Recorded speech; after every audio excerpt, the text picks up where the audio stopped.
자, 연속 데이터입니다. 연속 데이터는 뭘 하라 그랬죠? 우리가 이걸 정리할 때 표로 정리하라 그랬어요? 평균으로 정리하라 그랬어요? 연속 데이터는 표예요? 수치예요? 우리 제일 앞장에 했잖아요. 표예요? 수치예요? 수치. 연속 자료는. 자, 몸무게는 뭐예요? 몸무게는 연속 자료죠? 자, 질적 자료, 연속 자료. 질적 자료, 양적 자료. 미안해요. 양적 자료, 연속 자료라고 내가 말을 해서 그랬구나. 자, 몸무게는 질적 자료예요? 양적 자료예요? 양적 자료죠? 양쪽 자료는 뭘로 정리가 돼요? 숫자로 정리가 되죠. 그래서 다 더해서 평균 얼마에 지금 우리 배웠던 표준 편차 플러스 마이너스 얼마, 몇 표준 편차. 이렇게 해서 정리하면 끝납니다. 그런데 사장님이 딱 와서 야, 이거 평균만 갖고는 숫자가 하나니까 조금 그런 것 같아. 조금 구간으로 나눠가지고 좀 정리 좀 해보면 좀 좋지 않을까? 라고 하면은 어떻게 하냐면 연속 자료는 질적 자료로 바뀔 수 있다 그랬죠. 자, 우리 연령대를 배웠잖아요. 연령 몇 세, 몇 세, 몇 세. 이 집단의 평균 연령이 어떻게 돼요? 그러면 26세요. 이거 끝났어요. 이렇게 하면 돼요, 원래는. 자, 그런데 20세에서 23세가 몇 명이고 23에서 26세가 얼마고 그렇게 좀 나눠볼 수는 없니? 질적 연속 자료는 그렇게 나눌 수 있죠. 자, 손 들어봐. 20, 21, 22, 23. 몇 명이지? 카운트해서 그거는 20대 초반 몇 명, 20대 중반 몇 명. 이렇게 우리가 구분할 수 있잖아요. 그죠? 그게 가능하느냐? 가능합니다라는 거예요. 연속 자료는 그래서 이거는 연속 자료는 질적 자료로 변환할 수가 있습니다. 당연히. 질적 자료는 연속 자료로는 변환이 안 된다 그랬죠. 그거는 원칙적으로. 그래서 연속 자료를 구해놓고 평균 딱 내요. 그러면 끝나요, 원래는. 그런데 그걸 가지고 조금 구체적으로 좀 더 해갖고 와봐. 질적 자료로 변환해서 갖고 와봐. 이런 요구사항이 좀 있습니다. 회사 같은 데는. 그럴 경우에는 어떻게 하느냐? 요거는 이제 수치 요약한 거. 이게 SPSS에서 나온 거니까요. 이렇게 정리가 되는데, 그걸 가지고 이제 히스토그램으로 이렇게 만들어줄 수 있고요. 자, 막대 그래프하고 히스토그램의 차이는 뭘 것 같아요? 여기 보면. 히스토그램은 연속적인 겁니다. 막대기하고 막대기 사이에 공간이 있어요? 없어요? 없죠. 왜요? 연속 변수는 20에서 25kg, 25에서 30kg, 30에서 35kg 이렇게 쭉 이어져 있죠? 그 안에 있는 사람들을 카운팅하는 개념이에요. 그래서 똑같이 막대기처럼 표시가 되지만 연속 변수는 이런 그래프를 히스토그램이라고 얘기를 하고요. 히스토그램은 값하고 값 사이에 공간이 없습니다. 당연하게. 연속적인 수치니까. 그죠? 단 질적 자료의 막대 그래프는 뭐예요? A형, B형, C형. 그 중간에 서로 연결이 될 필요가 있어요? 없죠? 그러니까 전혀 떨어져 있고요. 이해되죠? 그러니까 똑같이 막대 그래프로 표시가 돼서 대부분 얘가 막대 그래프인지 히스토그램인지 구분 아무도 못해요. 대부분의 사람들은. 근데 이제 우리는 구분하죠. 요렇게 바짝바짝, 그러니까 연결이 촘촘하게 이게 다 붙어 있는 요런 막대 그래프다? 그럼 저거는 히스토그램이라는 거구나. 저 자료는 연속 자료를 막대기로 저렇게 표시를 한 거구나. 이렇게 이해를 하시는 거고, 떨어져 있어요. 중간에 떨어져 있다. 그럼 저건 질적 자료니까 저렇게 막대 그래프로 똑같이 표시했지만 떨어져 있는 게 당연한 거구나. 남자, 여자 붙어 있을 필요가 없죠. 남자 몇 명, 여자 몇 명. 막대기로 이렇게 표시가 되면 되잖아요. 그죠? 그런 의미입니다. 그러니까 비슷해요. 요거 구분 못해요, 진짜 사람들이. 근데 우리는 이제 구분할 수 있겠죠? 저거는 막대 그래프고, 저건 히스토그램이고, 저건 질적 자료를 그래프로 표현한 거고, 요건 연속 자료를 그래프로 표현한 거고, 이제 이렇게 구분할 수가 있다는 얘기죠. 자, 도수분포표로 정리하는데, 요렇게 계급의 수, 계급을 영어로는 빈이라고 하거든요. 그렇게 정리해서 뭐 하는데, 이거 의미 없습니다. 그냥 나이 그럼 어떻게 돼요? 20에서 25세, 25에서 30세. 그냥 이렇게 일반적으로 나누는 것처럼 나누면 되는 거예요. 그냥. 그게 됐죠? 그래서 계급을 이렇게 하면은 계급에 따라서 이렇게 그래프가 변화가 일어날 수 있다라는 것을 보여주는 겁니다. 이거는 일반적인 걸로 그냥 따라가면 돼요.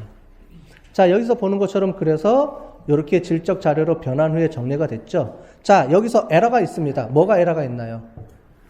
에러 찾은 사람. 에러 찾은 사람 없어요? 저 그래프 보고 저거 잘못됐어요. 굿. 이건 막대 그래프죠? 히스토그램이 아니에요.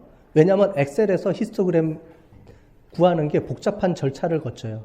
엑셀은 히스토그램이 안 그려져 잘. 그러니까 안에서 뭘 막 해야 돼요.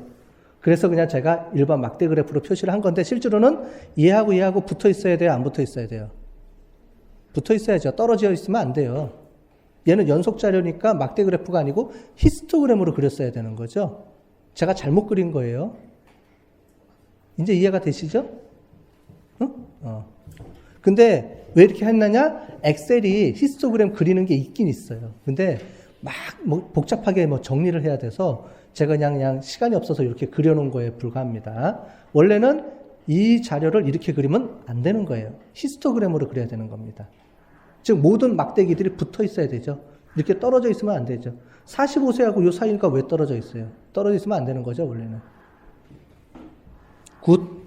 이해했죠? 이제 무슨 이해했으니까.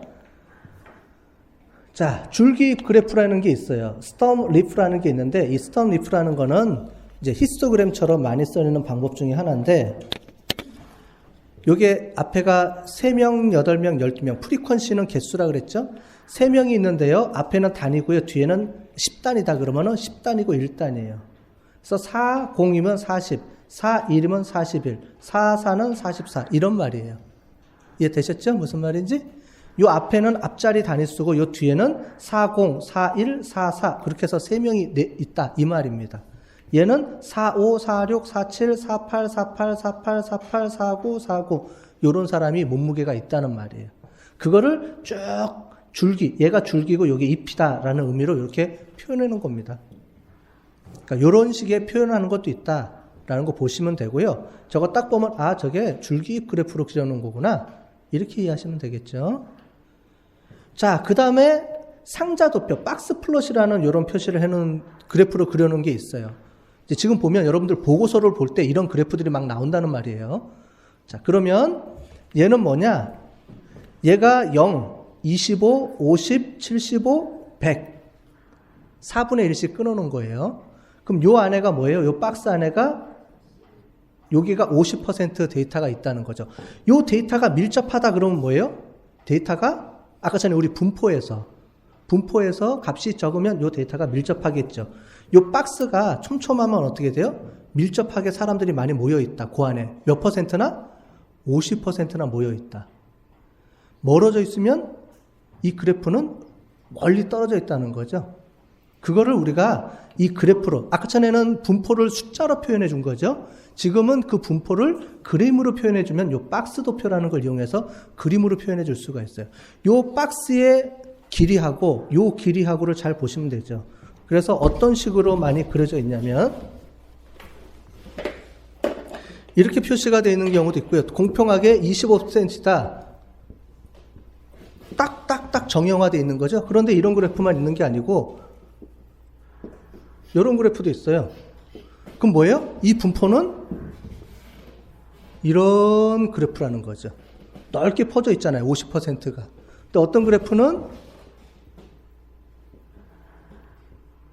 이런 그래프예요. 이거는 뭐예요? 이런 그래프라는 거죠. 이 그래프만 보고서도 이렇게 안 그려도 저것만 딱 보고서도 아 머릿속으로 이제 많이 한 사람들은 저거를 우리가 볼 수가 있어요. 되셨죠? 그런 그림을 보여주는 겁니다. 요거는 넘어갈게요. 그리고 박스 플러스를 하게 되면 이렇게 이상한 사람들, 즉 요 안에 범위 안에 들어와야 되는데 요걸 벗어나는 사람들은 이상한 사람들이죠? 이 사람들은 어떻게 주면 돼요? 가장 좋은 방법은 이제 좋은 방법을 우리가 선택하는 게 없애요. 빼고 계산해요. 그 다음에 병원 같은 데서는 어떻게 계산해요? 저런 사람들이 있으면 치료 대상이죠. 골라서. 그거예요. 병원은 정상인 사람이 의미가 없죠? 이해되시죠? 무슨 말인지? 병원은 정상인 사람이 의미가 있는 게 아니고 비정상인 사람을 끄집어내서 치료해줘야 되잖아요. 그러니까 저렇게 딱 구한 다음에 저 이상한 사람들이네? 저 사람들은 뭐예요? 다시 검사해봐야지? 이렇게 가는 거죠. 그죠? 다양한 방법으로 사용을 하는 겁니다. 자, 이거는 이제 그 얘기를 쭉 정리해 놓은 거니까 점검 방법에서 플러스 마이너스 3%가 뭐라 그랬죠? 아까 전에 플러스 마이너스, 그러니까 세 발자국이면 우리가 99%가 아까 전에 있다 그랬잖아요. 그래서 1.5 곱하기 해서 이렇게 해서 세 걸음을 계산해내는 그런 방법입니다. 다. 여기 나오죠? 세 걸음. 그죠? 극단치에는 요걸 3걸음까지 본다. 그걸 보는 거로 계산하는 거예요. 이거는 그냥 넘어가셔도 좋겠어요. 연속 변수는 평균이 있기 때문에 다양한 값들이 존재해요. 그래서 여러 개의 값들을 이렇게 분석할 때 이렇게 동시에 여러 개를 놓고 비교 분석해야지 한눈에 볼 수 있어요. 그런 예를 한번 보여드리는 거고, 이런 식으로 표시를 해서 준다. 그 다음에 순위를 표시해서 이렇게 나타내 주는 것도 있고요. 아까 전에 보는 것처럼 이렇게 연속적인 수치로 이렇게 표시해 주는 거다. 자, 지금 보는 거는 몇 가지 예를 샘플로 든 겁니다. 자, 이런 식으로 다양하게 우리가 엑셀로 정리해서 보여줄 수 있다라는 거고요. 이렇게 분석한 게 보고서예요. 나중에 뭐 확률 값으로 분석 안 하고 요 정도 수준에서만 분석해도 제가 대기업 쪽하고 컨설팅 했을 때 이런 거 분석해서 보고 자료 내고 그랬거든요. 충분히 가능한 겁니다. 그러니까 통계를 너무 어렵게 생각하지 말라는 거예요. 자, 이렇게 그 그림으로 표시해 줄 수도 있고요. 다양하게. 요런 거미줄 그림 있죠? 요것도 통해서 딱 볼 수가 있고요. 자, 타임 시리즈는 이제 그 주식이라든가 아니면 경제학에서 10년치의 뭐 생활비 증가율 뭐 이런 거 하죠? 요 그래프하고 또 뭐가 들어가요? 같이 수치로 들어가는 게 우리가 알고 있는 평균치 중에 뭐가 들어가요? 연평균 증가율. 요 그래프랑 같이. 이 그래프를 그려주면서 연평균 증가율이 5년 동안에 몇 % 평균 증가했다. 요런 거를 수치로 넣어주는 거예요. 됐죠? 그런 걸 같이 볼 수 있다. 이렇게 되는 거를 보실 수 있을 거고요. 그 다음에 자료값이 변화가 크기 때문에 로그 값으로 변환해서 사용도 많이 합니다. 원데이터가 많이 변하기 때문에 로그 값으로 바뀌어요. 뭐 이런 거 있다라고만 하시고요. 이런 것들은 이제 통계를 전문적으로 하려고 하는 사람들은 이 데이터를, 원데이터를 변환해서 많이 써요. 가공해서. 경제학자들이나 이런 사람들이. 이제 그런 내용을 보여준 겁니다. 자, 요거는 이제 많이 봤던 주식 자료들을 해놓은 거고요. 주식 자료들은 뭐가 있어요? 박스 플러스로 많이 표시가 돼 있죠? 이런 개념을 이용해서 썼다. 그 다음에 상자 도표를 이용한 요 값이 있는데, 요 그래프는 제가 병원을 가지고 컨설팅을 많이 해줘요. 병원 쪽에. 그래서 이거는 어느 A 병원의 FMS 환자예요. FMS 환자라는 게 뭐냐면은 갑자기 지금 생각이 안 나네. 이제 섬유근육통이라는 환자가 있는데 이 환자가 들어와서 몇 번 치료받고 나가느냐 이거예요. 그걸 가지고 본 거예요. 그렇게 봤을 때 자, 요 데이터는 어떻게 돼요? 요런 데이터가 기본적인 데이터인데 요 데이터는 첫 번째 치료를 한 번, 두 번 받는 사람들은 어떻게 돼요? 처음에 오는 사람들은 열흘 안에 오는데 그렇지 않은 사람들은 90일 만에 오는 사람들도 있다. 이 얘기예요. 이 공간이 많이 뜨여져 있죠? 이런 데이터는 이상한 데이터죠. 그러니까 그런 것들을 최대한 정형화시켜서 시간이 갈수록 어떻게 돼요? 정형화돼서 나오죠? 이런 거를 이제 보고 치료의 패턴을 이제 밝혀내는 겁니다. 저런 그래프를 그려가면서. 자, 이것도 하나의 사례로 보여드린 거예요. 박스 플롯을 이렇게 썼다. 라고 보여주는 거니까 그냥 넘어가시고요. 자, 연속 변수, 아까 전에 질적 변수가 하나 있을 때는 프리퀀시 테이블이고요. 질적 변수가 2개 있을 때는 분할표라는 걸 써서 쓴다 그랬죠. 그러면 연속 변수는 하나 있을 때는 아까 전에 평균을 이렇게 썼잖아요. 2개 있을 때는 두 값의 변화량을 가지고 보는데 그때 많이 쓰는 게 상관관계, 코릴레이션입니다. 코릴레이션은 두 변수 간의 관계를 숫자로서 표시해 주는 거예요. 얼마나 밀접하냐, 밀접하지 않느냐 이런 거를 보여주는 건데 어떻게 나타나느냐? 야구 선수가 홈런을 많이 치면, 즉 홈런 개수하고 연봉 개수하고 관련이 있을까요, 없을까요? 2대5 홈런 많이 치니까 연봉을 많이 받을까요? 받겠죠? 이제 그런 데이터들을 묶어놔서 야, 홈런 수, 그 다음에 연봉 수, 연봉 액수 이렇게 분석하는 게 아니고 홈런에 따른 연봉 액수에 대한 상관관계를 두 가지 변수를 동시에 비교 분석하고 싶을 때 쓰는 게 상관관계라는 겁니다. 자, 이거는 나중에 우리가 회귀 분석할 때 따로 배울 거니까 저렇게 한다라고만 알고 넘어갈게요. 그래서 상관관계에서 많이 쓰는 게 산점도라는 겁니다. 여태까지는 변수 하나에 대한 평균값을 계산하는 그래프를 봤는데 두 개의 변수를 동시에 고려할 때는 이런 우리 많이 봤죠? X축, Y축 그려놓는 거. 이거를 산점도라고 부릅니다. X축, Y축 그려가지고 함수 그릴 때 많이 해봤잖아요. 어렸을 때 그저 점 찍어가지고 그 자로 줄 긋고 많이 해봤죠? 그거예요. 결국은. 홈런 얼마일 때 연봉 얼마 이런 식으로 사람들의 프로야구 데이터들을 이렇게 쭉 모아놓으면 여기 하나의 이런 패턴을 보이죠. 자, 눈으로 보면 어때요? 자, 홈런을 많이 치면 연봉이 올라가나요? 감소하나요? 똑같나요? 알 수가 없나요? 이 그래프를 딱 보면 홈런을 많이 칠수록 어떻게 돼요? 연봉이 올라가는 거를 눈으로 볼 수 있죠? 그죠? 자, 그런데 얘기했어요. 수학자들이나 통계학자들은 눈으로 보고 그래프로 그리는 거 별로 싫어해요. 나중에 보고서 낼 때는 저게 좋지만 숫자로 보는 걸 잘 원해요. 그럼 숫자로 이런 관계를 그림으로 숫자로서 표현할 수가 없느냐? 나온 게 상관계수라는 게 있습니다. 하여튼간 통계학자들은 뭔가를 다 숫자로 그려주는 걸 좋아해요. 아까 전에 표준 편차라 이런 것도 마찬가지로. 그래서 이런 두 변수와의 관계를 숫자로 표시해주자. 어떻게 하느냐? 공분산이라는 개념으로 이렇게 표시를 해줍니다. 이것도 설명하려면은 뭐 한두 시간씩 걸려요. 이런 거 다 설명하려면. 근데 뭐냐면은 두 변수 사이에 같이 변하는 변화량을 계산하는 식이에요. 간단하게 얘기하자면. 아까 전에 x의 평균화에서부터의 x의 값, y의 평균으로부터의 y의 변화값. 항상 차이라 그랬죠, 분포는.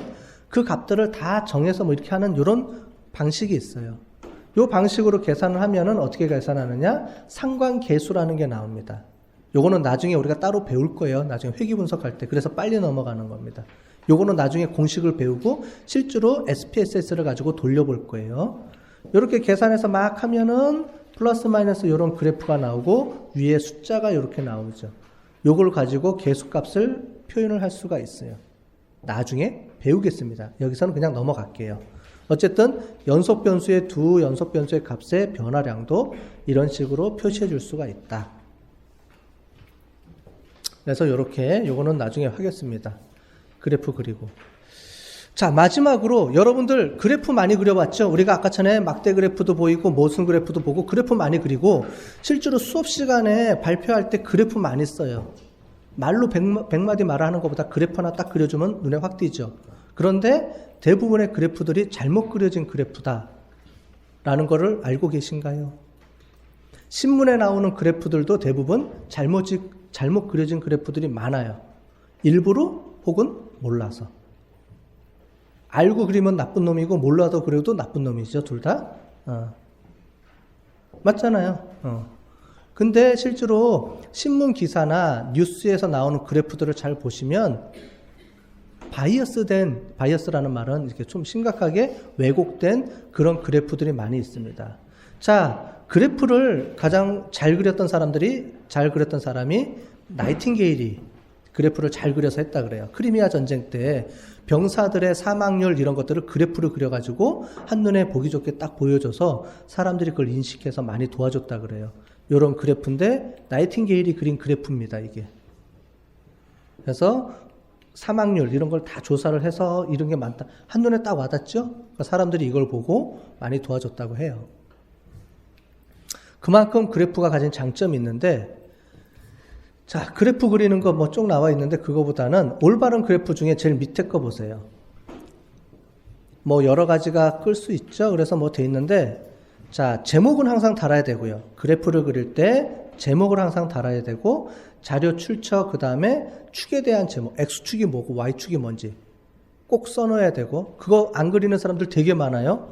X축이 뭔지 Y축이 뭔지, 그 다음에 단위가 얼마인지, 원인지 1000원인지 만원인지 퍼센테이지인지 명인지, 그 다음에 제일 중요한 게 뭐예요? 뭐부터 시작해요? 0부터 시작해야 된다는 거예요. 근데 데이터 자료가 0부터 시작하지 않은 데이터 자료들이 많이 있습니다. 자, 우리 이거 유튜브에 올릴 때 제가 이거를 다 빼고 올릴 거예요. 그러니까 보시면 돼요. 자, 뭐냐면 항상 0부터 시작해야 돼요. 그 다음에 측정 단위가 얼마인지가 표시가 돼야 된다. 이겁니다. 밑에 두 가지가. 자, 그래프를 한번 그려볼게요. 자, 이상치 없는지 보는 요것 문제일 때도 그래프를 사용하는데 두 번째, 자, 왼쪽에 그래프하고 오른쪽에 그래프가 있습니다. 자, 오른쪽의 그래프를 먼저 볼게요. 오른쪽 그래프. 임금 인상률이 가팔라요, 느슨해요? 가파르게 보이죠? 임금이 이만큼 팍팍팍팍 올라갔다고 보이는 겁니다. 실제 임금 인상률은 왼쪽에 보세요. 어떻게 돼 있어요? 이거보다는 완만하게 그려져 있죠. 실제는 이거지만 어떻게 돼요? 이렇게 보이겠죠. 요 부분, 지금 그래프를 어떻게 한 거냐면 제가 요 부분만 떼서 이걸 확대시킨 거예요. 자, 밑에 0이 있어요, 없어요? 없죠? 사람들은 이거 보면 어떻게 돼요? 야, 올해 임금 무지 올랐네? 자, 왼쪽을 볼게요. 자, 이거는 뭘로 써요? 이거는 사장님들이 많이 쓰는 그래프겠죠? 이렇게. 야, 니네 임금 팍팍 올랐네. 야, 올해는 좀 낮추자. 이렇게 얘기할 때 쓰는 그래프고, 직원들은 요걸 갖고 하겠죠. 사장님, 그래프가 만만합니다. 올해 임금 좀 올려주시죠. 이렇게 하겠죠. 뭐예요? 그래프라는 게 그리는 사람의 의도가 담겨져 있으면 바이어스, 왜곡되기 쉽다는 얘기예요.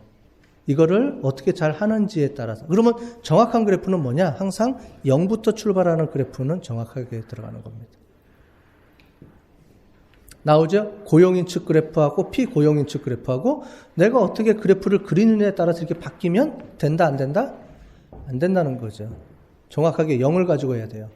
자, 그런데 어떻게 보면은 0을 가지고 못할 수가 있어요. 왜냐하면 금액이 워낙 높아서 0부터 하려니까 뭐 변화량이 별로 안 보여요. 특별하게 이 부분만 잘라서 보이고 싶어요. 그러면 어떻게 해줘야 되느냐? 그래프를 하나만 갖고 하면 되는 게 아니고요. 이렇게 두 가지 그래프를, 즉 소비자 물가 지수분의 임금 인상률을 동시에 보여주면 어떻게 돼요? 아, 소비자 물가율이 이렇게 변하는데 실제로 그게 상대 비교가 가능하죠. 이런 그래프를 그려줘야지 되는 거죠. 0을 표시를 안 할 거면. 이해되셨어요? 상대적인 비교예요. 항상. 하나의 수치만을 가지고 그래프를 그려주다 보면 항상 문제가 생길 수 있는 거예요. 바이어스가 생기는. 또는 내 의도가 들어갈 수밖에 없어요. 항상 그래프를 그리다 보면 내가 얘기하고 싶은 쪽으로 자꾸 그래프가 그려지죠? 그러다 보면은 이제 왜곡되고 바이어스가 생기는 거죠. 이제 그런 거를 방지하려고 그러면 항상 비교할 수 있는 두 가지 그래프. 이런 거를 그려가면서 표시를 해주는 게 맞다라는 겁니다. 아니면 항상 0을 중심으로 해서 그려줘라. 0을 중심으로 해서 그려주고, 그 다음에 자료는 항상 써놔라. 이게 퍼센테이지인지 만원인지 100만원 단위인지 항상 자료의 값을 써놔라. 이렇게 얘기하고 싶은 겁니다. 그래프 하나 그리는데도 복잡하죠. 여러 가지 생각해야 될 것도 많고. 그러니까 저거를 알고 그리는 사람과 모르고 그리는 사람에 따라서 틀리죠. 그걸 어떻게 활용하는지는 뭐라고 안 그러겠습니다. 나중에 의도를 가지고 고치면 그건 본인들 책임이죠. 그죠? 제가 그랬다 그러면 안 됩니다.